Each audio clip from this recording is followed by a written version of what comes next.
આદરણીય સંતો, વાલા હરિભક્તો, દરેકને જય સ્વામિનારાયણ.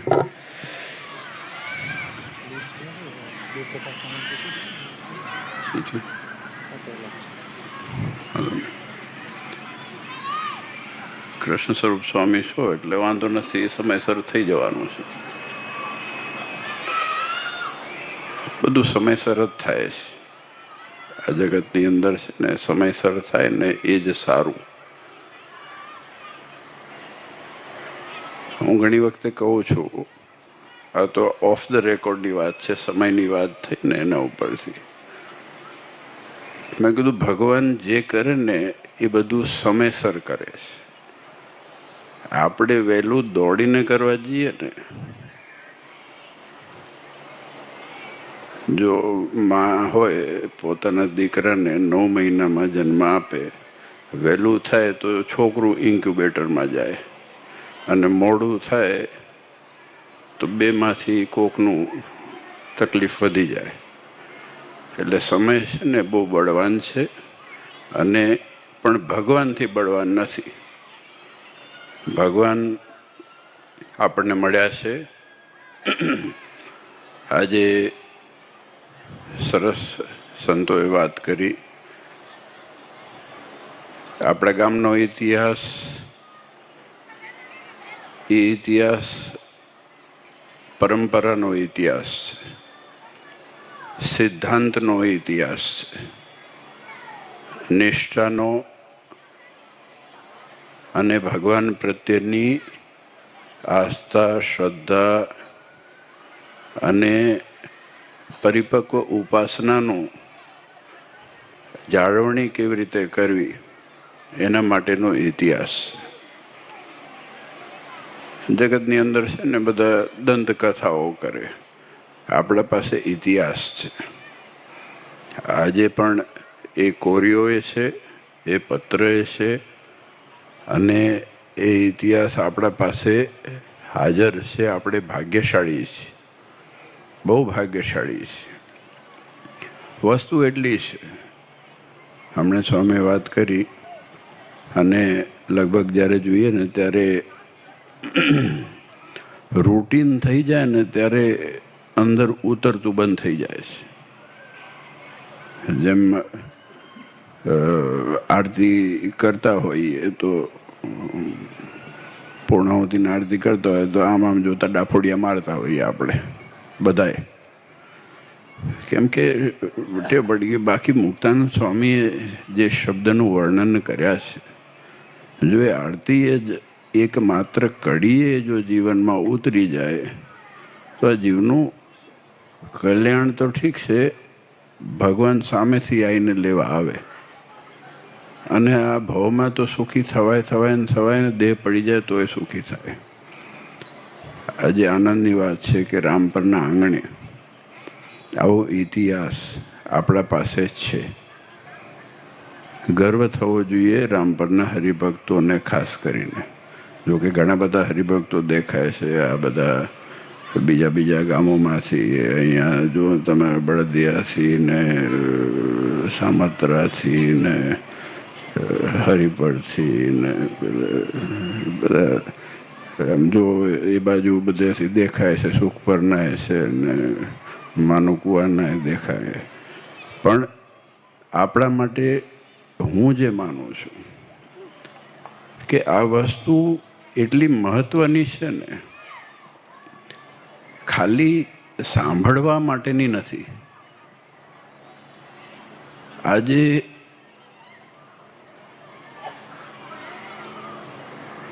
જે શબ્દ લખાયા હશે પત્રમાં, એ શું એમને ટાઈમપાસ કરવા લખ્યો હશે? આપણે જેમ વોટ્સએપમાં સ્માઇલી મોકલીએ છીએ એવી રીતે મોકલીએ છે ને, કાં તો આમ કરી દે ને આમ હસવાનું મૂકી દે ને પતી ગયું. અત્યારે એવું છે, તમે બધા જાણો છો. શું આ પત્રો છે કે આજે વિચાર કરો કે એ ઇતિહાસમાં જે સત્સંગનું પોષણ બાઈએ કર્યું હોય જે જમાનાની અંદર, એ શું સુખ સગવડ એ સમયમાં હશે. આ બહુ મોટી વાત છે. આજે સગવડ, સુખ સગવડ તો બાજુમાં જુઓ, પણ એને ભગવાન પ્રત્યે કેટલી નિષ્ઠા અને પરિપક્વતા હશે. ધન્ય છે એના માવિતરોને, ધન્ય છે એ સંસ્કારોને, અને ધન્ય છે આ ગામના લોકો જેને એ સંસ્કાર જાળવી રાખ્યા છે, કે આપણા 24ના લોકો જેને સંસ્કાર જાળવી રાખ્યા છે. કારણ કે સંસ્કાર થકી જ આ જીવનું રૂડું થવાનું છે. સંસ્કાર હશે તો સ્વભાવ ટળશે. હમણાં જ વાત આવી ને કે સ્વભાવ ટળવા હોય, આ બધી વસ્તુ કરવી હોય, બધું કઠણ છે.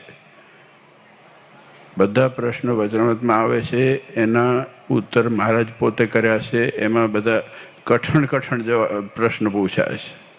જેવા તેવા નથી પૂછ્યા. જેવા તેવા પૂછ્યા હોય ને તો મહારાજ તપ્યા છે કે આવા ચર્યા જેવા પ્રશ્ન ન પૂછવા.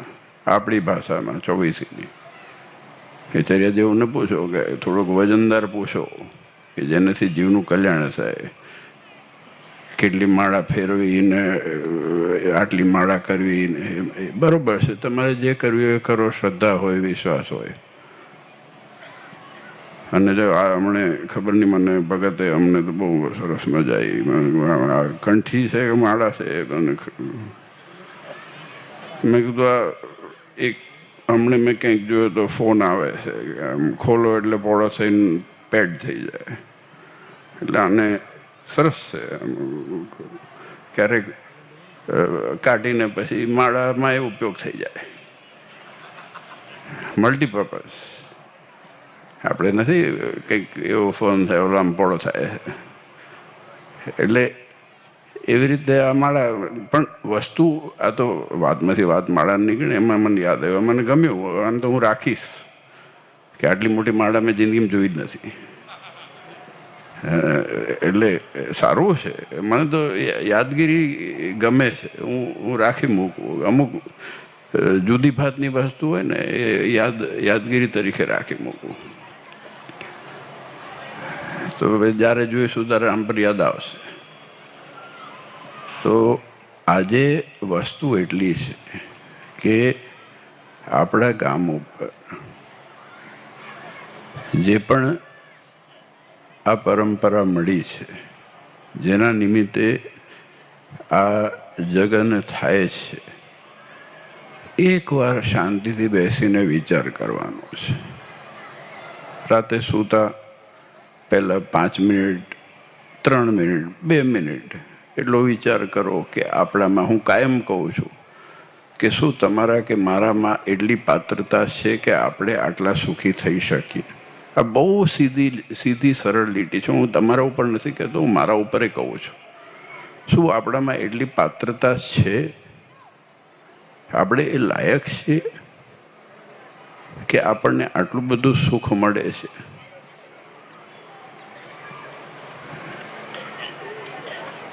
ત્યારે એ વિચાર કરીએ કે આ ભગવાનને લીધે થઈને બધું મળેલું છે. કરતા હરતા ભગવાન છે. અને જેટલું ભગવાન પરાયણ થશે જીવન, હું એમ નથી કહેતો કે 24 કલાક યાદ રાખું, કારણ કે મહારાજે સ્પષ્ટ કીધું છે કે મહારાજની અખંડ વૃત્તિ મૂર્તિ, ભગવાનની મૂર્તિ, પહેલું જ વચનામૃત, અખંડ ધારે એ કઠણમાં કઠણ સાધન. એટલે પછી મહારાજે કઠણ કીધું હોય એટલે પછી આપણે એમ ના કહીએ કે મને રોજ દેખાય છે સવાર સાંજ.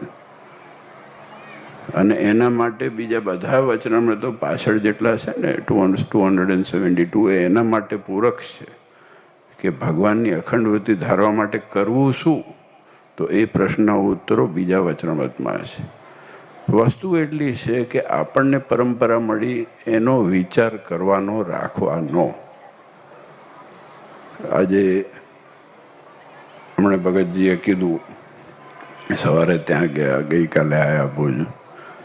હવે ભગતજી તો કીધું, પણ આજે આટલા બધા હરિભક્તો જ્યારે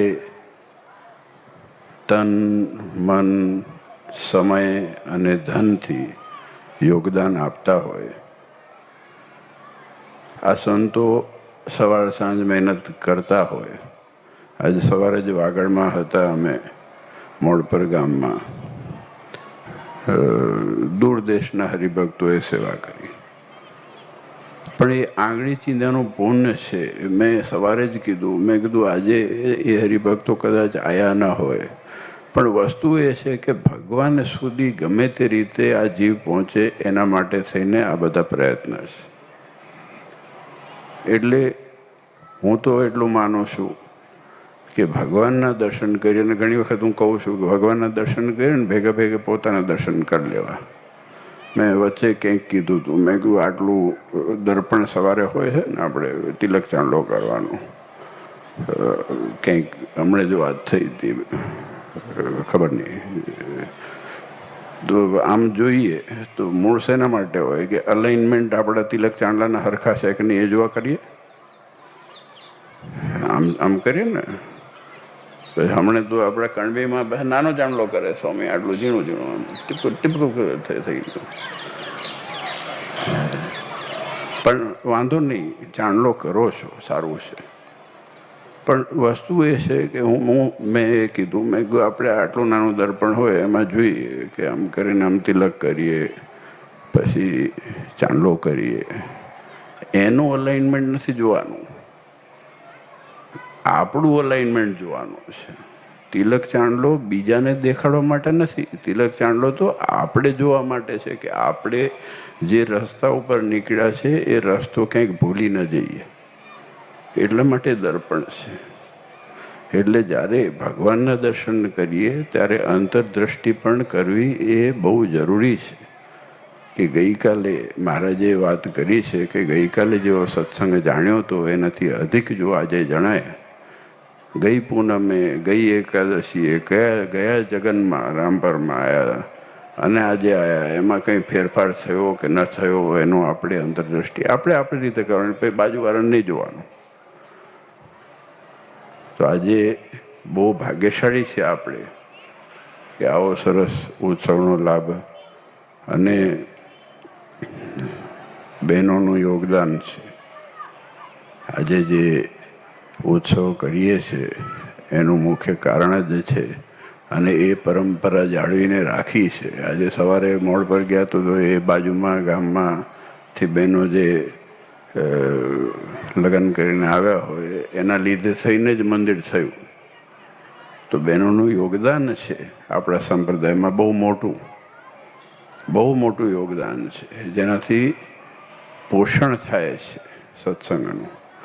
અને આજે એ વસ્તુની સ્મૃતિ ભૂલાય નહીં એના માટેનો આ જગન છે. ખાલી 5 દિવસ 7 દિવસ આવીને ઊભા થઈ જેવું નહીં. કોઈક દિવસ આપણે વિચાર કરીએ આપણે ક્યાં હોત જો સત્સંગ ન મળ્યો હોત તો. એ કલ્પના કરવી બહુ ભયાનક છે. જો સત્સંગ ના મળ્યો હોત ને તો કયા દુનિયાના ખૂણામાં બેઠા હોત એક નક્કી ના થાય. પણ આ તો ભગવાન જડ્યા છે, નરનારાયણ દેવ જડ્યા છે, એનું ચરણ જડ્યા છે, એની શરણ જડ્યું છે, એ ક્યારે પણ છૂટે નહીં. ગમે તે થાય આ નરનારાયણ દેવ ક્યારે પણ આપણા જીવમાંથી, આપણા કારણ શરીરમાંથી કોઈ આંચ આવે નહીં. ભગવાન અને ભગવાનના ભક્તનો અવગુણ ના આવે એની આપણે ખૂબ ખૂબ ખૂબ તકેદારી રાખવી પડે. વાતાવરણ જગતમાં એવું છે, કેમ કે એની અસર થાય તો આપણે ખૂબ ખટકો રાખી અને આ ભગવાન, જેમ સ્વામી વાત કરી, વધારે વિશેષ નથી કહેવું. અને હમણાં પાછા મળવાનું થશે કે ગોલ્ડન સિટી ગાંધીધામ જ થયું ને, ગાંધીધામ છે, આદિપુર, 3 નામ છે, ગોલ્ડન સિટી, ગાંધીધામ, આદિપુર. જ્યાં આવવું હોય આવજો, પણ આવશો એક જ જગ્યાએ. માળા ફેરવો, દંડવટ કરો કે પ્રદક્ષિણા કરો, જશો ભગવાન પાસે. બધું આકાશમ પતિતમ તો એમ એસા ગચ્છતિ સાગરમ. એટલે ગમે તે વરસાદ ગમે તેટલો વરસવાનો હોય ને, છેલ્લે બધા સાધન ત્યાં જ જવાના છે. હું કન્ફ્યુઝ થઈ ગયો. દીપકા સ્વામી મને લખાવડાયું, મને કે પહેલાં ગાંધીધામ લખ્યું, પછી આજે ગોલ્ડન સિટી કીધું, પછી સવારે સરસ જો નંદાદેવના દર્શન કરવા ગયા ને પછી મેં દીપકા સ્વામીને કીધું, આ તો હસ્યા સરસ વાત કરું જો. પછી મેં કીધું, મને દીપકા સ્વામી તમે પોટડીની આમંત્રણ તો આપ્યું જ નહીં. એટલે પછી દીપકા સ્વામી સાંજે આયોજન હશે, હું નથી કહેતો કે મારા લીધે થઈને કર્યું છે, પણ સરસ આપણો ઉત્સવ ઉજવાય. અને ખૂબ જો આ કેટલા જગન છે, એક પછી એક જગન ઉપર જગન જ છે. હમણાં ત્યાં 2 દાડા પાછા જાઓ ને 2 દાડા આવો, જાઓ ને આવો, જાઓ ને આવો. એટલે આપણને પણ એક વસ્તુ કે એની ટેવ ના પાડશો. નિત્ય નવી શ્રદ્ધા રાખવી, મહારાજના વચન છે. નિત્ય નવી શ્રદ્ધા રાખવી. ગઈકાલે જે ભગવાન પ્રત્યેની શ્રદ્ધા હતી એનાથી આજે શું વિશેષ કંઈક જાણકારી કે વિશેષ અંતરદ્રષ્ટિ કરીને વિચાર આવે ને તો જ આ સાચો સત્સંગ ઉગે છે. અને આજે બહુ જરૂરી છે, કેમ કે આપણો સત્સંગ છે ને એ ભીડાનો સત્સંગ નથી, આત્મીયતાનો સત્સંગ છે. આપણો સત્સંગ ટોળાનો નથી, આપણા સત્સંગ એ જીવમાં તમારા પૂર્વજોએ પુરાયેલો સત્સંગ છે અને એને જ અમે જાળવી રાખ્યો છે. ખૂબ ખૂબ ધન્યવાદ છે તમને બધા હરિભક્તોને. અને જે સંતો ખૂબ મહેનત અને પરિશ્રમ કરી રહ્યા છે, તો અનેક અનેક ધન્યવાદ. કારણ કે આ દોડવું બહુ કઠણ છે. આ ઉત્સવ કરો ને ત્યાં ઉત્સવ કરો ને બીજે ઉત્સવ ને ત્રીજે ઉત્સવ કરવું. આપણે એક ઉત્સવ આવે ને તો થાકીને લોથ થઈ જઈએ. પણ આજે સારું છે કે આપણે સત્સંગનું પોષણ સંતો દ્વારા, હરિભક્તો દ્વારા, અને તમે ખૂબ પ્રેમ અને લાગણીથી, અને ખાસ કરીને સાંકળી બહેનો પણ કેટલા ગામડાઓની અંદર, આજે સવારે મોડસરમાં વાત થઈ, કેટલા ગામડાઓની અંદર સત્સંગનું કરે છે. ખૂબ સરસ, ખૂબ સરસ. ભગવાન જેટલો ઓળખાશે એટલું કામ થશે, આ હું માનું છું. છેલ્લે ભગવાન છે એ કેન્દ્ર બિંદુમાં છે. નારાયણ દેવ નહીં ઓળખીએ, ભગવાન નહીં ઓળખીએ તો કંઈ ઓળખ્યું નથી. ગમે તેટલી દુનિયા હોય પણ ભગવાન સિવાય કંઈ નથી, વેક્યુમ છે. તો આજે વિશેષ કંઈ નથી કહેવું, પણ આજે ખૂબ આનંદ થયો રામપર આવીને અને તમને બધાને મળીને, દર્શન કરીને. અને દિવસે દિવસે આ સત્સંગની અભિવૃદ્ધિ થાય. આપણા રામપરની અંદર, આજુબાજુના ગામોની અંદર દરેક હરિભક્તો જો ખૂબ ખટકો રાખીને ભગવાન રાખજો. બસ મારી તો ભલામણ એટલી છે, ભગવાન ભૂલાય નહીં. આપણે સુખી છે ને જો આ જેટલા દિવસ આ કથા છે એટલા માટે છે, ભગવાન ભૂલાય નહીં. આ જ સંસ્કાર ને આ પરંપરા જળવાઈ રહેશે તો આપણે સુખી થઈશું. તો ખૂબ ખૂબ ધન્યવાદ યજમાન પરિવારોને, આપ સૌ હરિભક્તોને, અને આપ સૌનું ભગવાન ખૂબ મંગળ કરે, ખૂબ રૂડું કરે, એ જ નારાયણ દેવના ચરણોમાં પ્રાર્થના.